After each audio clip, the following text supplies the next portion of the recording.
Dawn hangs like a held breath over the Lydian plain, a hush so profound that even the river Hermos seems to coil in silence, waiting.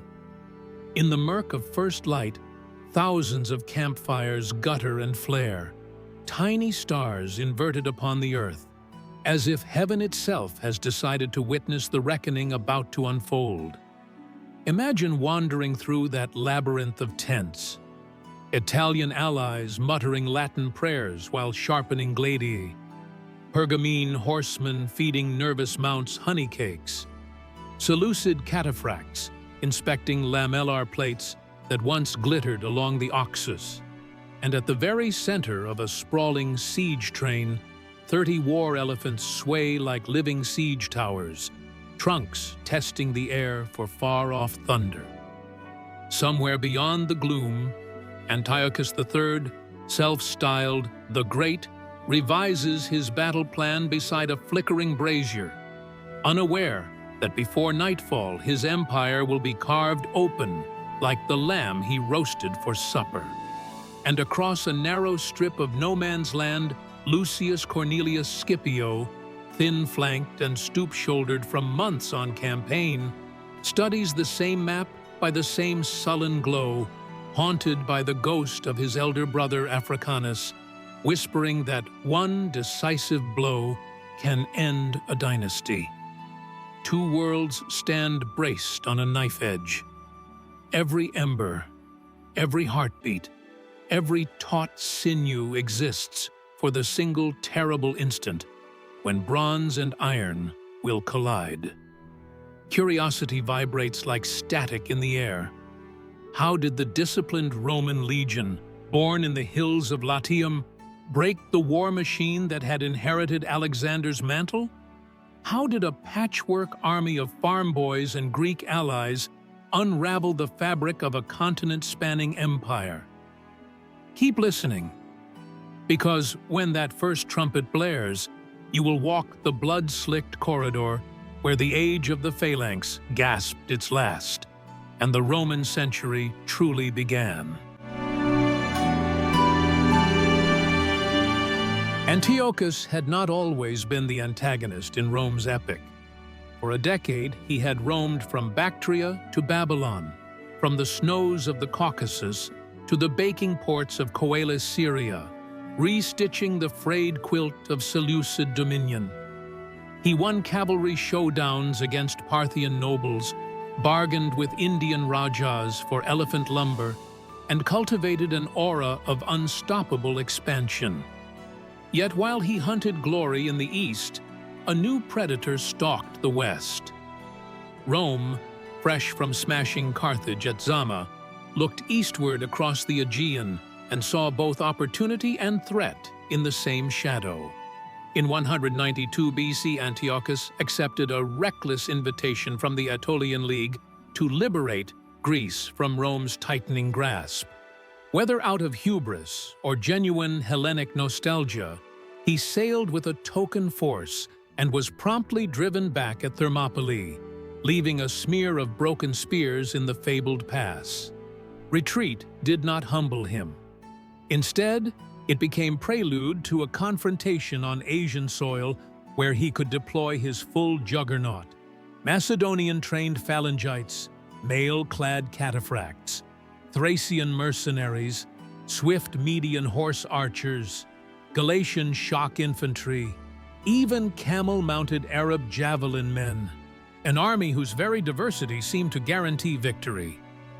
Rome answered with its paradoxical strength, a compact consular force of 2 legions under Scipio Asiaticus, augmented by the diplomatic genius of Africanus and the nimble cavalry of King Eumenes II of Pergamon. Their numbers were inferior, their supply lines fragile, yet every Roman soldier carried in his purse a small wax effigy of Hannibal, a reminder that impossible foes could be beaten with drill, grit, and an instinct for the moment. Their parallel columns met in the soft December earth near Magnesia at Sipylum, a fertile basin hemmed by the Titus Ridge to the north.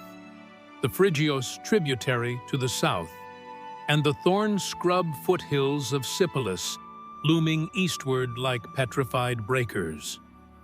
Rain had smeared the ground into shallow mud pies, but the next dawn promised clear skies. Perfect footing for chariots, or so Antiochus believed. The Seleucid camp sprawled behind a ditch and palisade longer than a mile. Its banners, gorgon heads, winged bulls, and the twin horns of Zeus, fluttering above a warehouse of ambition. Roman earthworks faced them barely 2,000 paces away, neat and understated, guarded by a flimsy palisade more symbolic than secure. Yet, symbolism mattered. Livy would later claim that Romans slept that night with their pila stacked like sheaves ready for harvest. Their confidence, he boasted, made the very ground seem firmer underfoot when morning came. Morning arrived on a breath of frost. Eumenes struck first.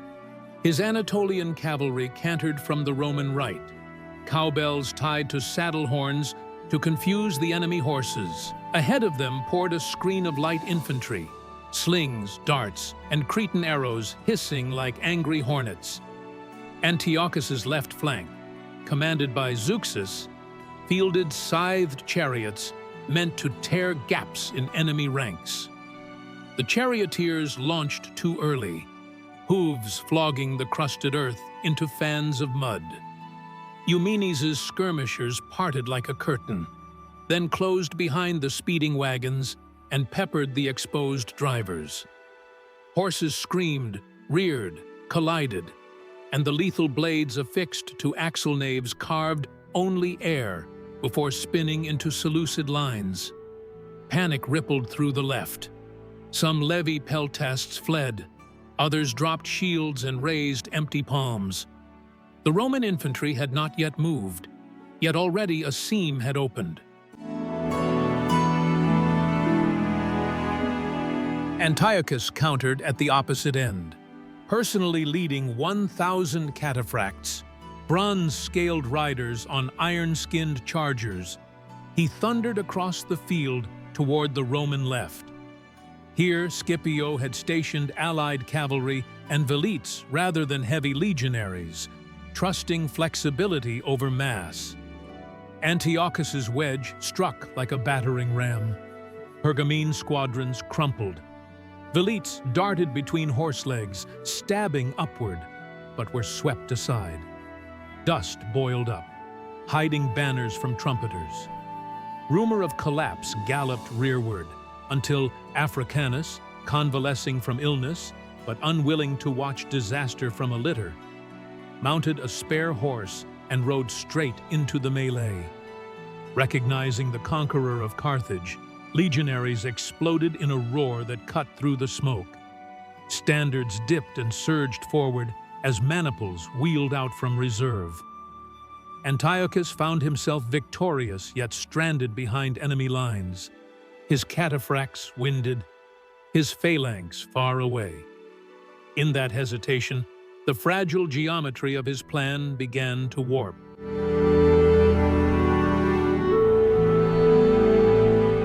Centrum clashed like continents grinding. Seleucid bronze shields overlapped in a gleaming wall. 3 men deep, each phalangite bracing a sarissa 18 feet long, its butt spike dug like an anchor into clay. Romans advanced in checkerboard cohorts, gaps open to swallow momentum, pila aloft. At 30 paces, they loosed the heavy javelins. The lead phalanx rank shuddered as shafts punched through wicker and sinew. Some sarissas sagged, their weight unmanageable with a skewered arm. Yet the phalanx slogged forward, pikes leveling into a bristling thicket. 2 cohorts melted back, feigning weakness, luring the phalanx deeper until its flanks brushed the vacant lanes between Roman maniples. Then centurions screamed the order. Like door jambs slamming, cohorts on either side pivoted inward, short swords glinting. shield rims hammered shield backs, compressing the serried spears. Menankles buckled, and the legendary Macedonian formation, engineered for open plains and unbroken momentum, found itself cramped, its forest of pikes tangled like deadfall in a ravine. Legionaries drove forward in pulses, stabbing at faces and thighs exposed when the sarissas were forced upward. Elephants deployed to relieve pressure, but in the chaos, one beast trampled friendly infantry, trumpeting madly as Roman javelins needled its flank. Pursued by its own terror, it barreled toward the Seleucid center, where the royal reserve stiffened, then faltered. On the Seleucid right, Antiochus realized his earlier triumph now spelled disaster. His cavalry, though unbeaten, was isolated behind the Roman line. He gathered them for a dash at the Roman camp, hoping to burn supplies and force Scipio to disengage. They overran a detachment of engineers, torched wagons, slew pack mules whose panicked shrieks echoed like the cries of a city under siege. But camp followers, smiths, cooks, litter bearers, fought back with mallets and boiling water, while a single legion cohort, left as guard, locked shields across the gate. Minutes bled away. Antiochus gazed back across the field and saw the improbable, his once impervious center rippling like grain under wind. Roman shields punching through in bitter increments. He had no line of retreat except across a flooding Phrygios. He had no reserves except exhausted cataphracts. He had no time.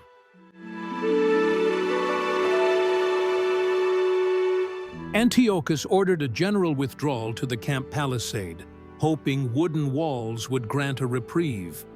But the ditch that had seemed a fortress the night before now hemmed his troops like a slaughter-yard fence. Phalangites jettisoned pikes to climb. Cataphract horses balked at the sudden drop. Elephants wedged sideways, blocking ramps. Scipio's brother, Gnaeus, led the first cohort across the ditch on makeshift fascines, leaping down onto the rampart where defenders thrust spears upward. He carved open a space with his sword, held it long enough for 3 more cohorts to clamber after, then toppled backward, pierced through the greaves. Livy says he shouted, "Roma invicta," as he fell. Whether true or patriotic fiction, the breach widened. Eumenes' cavalry galloped around the flank, found an unguarded postern gate, and burst into the camp like wolves among penned herd. Tents ignited. Fodder stores exploded in spires of chaff. Horses stampeded, snapping hobble ropes, mowing down their own keepers. By late afternoon, the Seleucid position dissolved into fragments. Knots of veterans selling their lives dearly. Knots of levies dropping arms to beg for quarter. Knots of mercenaries looting the treasury and sprinting for distant passes. When sunset finally smeared the sky crimson, Antiochus had vanished across the Pactolus with what remained of his personal guard. Estimates of Seleucid dead vary wildly. 10,000 by modern counts, 50,000 by Roman propaganda. But the valley testified in mute heaps. Bronze scales peeled from corpses, sarissas jutting like rotting reeds, elephant carcasses stiff and bloated, Roman shields staved in, yet clenched tight to forearms that would never release them. Scipio ordered torches lit so rescue parties could comb the wreckage. He wept, Livy claims, over the body of a Galatian youth no older than his own son, remarking that ambition always exacts too dear a price. Yet even he must have sensed that price would reshape the Mediterranean. Within weeks, Antiochus sued for peace. The terms, sealed at Apamea, stripped him of Asia Minor. condemned him to pay an indemnity of 15,000 talents, and forced him to surrender every war elephant. Rome ceded some territory to Pergamon as a show of generosity, but everyone understood the subtext. A new hegemon policed the eastern Aegean, and its legions would brook no challenge.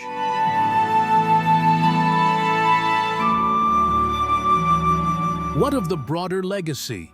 Tactical historians mark Magnesia as the nightfall of the Macedonian Phalanx. Strategists note that operational surprise, Romans ferrying an army across the Hellespont, despite Seleucid naval efforts, proved as decisive as any sword stroke. Political scholars observe that Magnesia signaled a shift from Rome as liberator of Greeks to Rome as arbiter of their fate, a role that would curdle into outright dominion within decades. And moralists? They see in Antiochus's gamble a cautionary tale. Greatness built on conquest is a colossus on clay feet, vulnerable not merely to stronger arms, but to quicker minds able to shift the balance before the giant can turn. Somewhere on that field, beneath the tumuli tourists rarely visit, lies the hinge where Hellenistic dreams rusted shut, and the door to Roman Imperium swung open.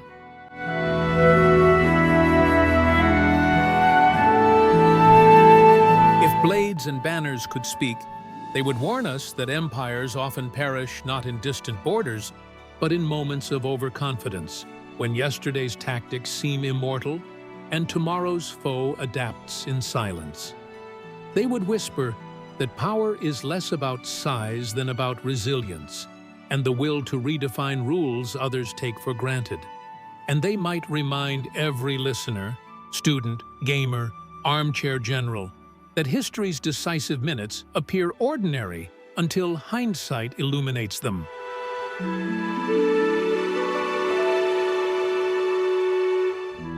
So, as you close your eyes and let the tramp of legionary boots fade into memory, ask yourself, what new Magnesia waits in your own life? What entrenched idea, what inherited method, what unquestioned giant might crumble if challenged with imagination and discipline? Keep that question alive. Share this story with friends who think the past is dead parchment. Show them it still bleeds relevance.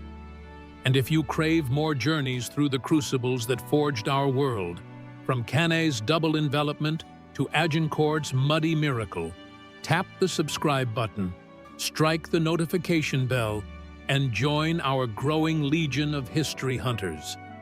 Because the battlefields may be silent, but their lessons march on, and together we will follow them wherever the dust of centuries settles next.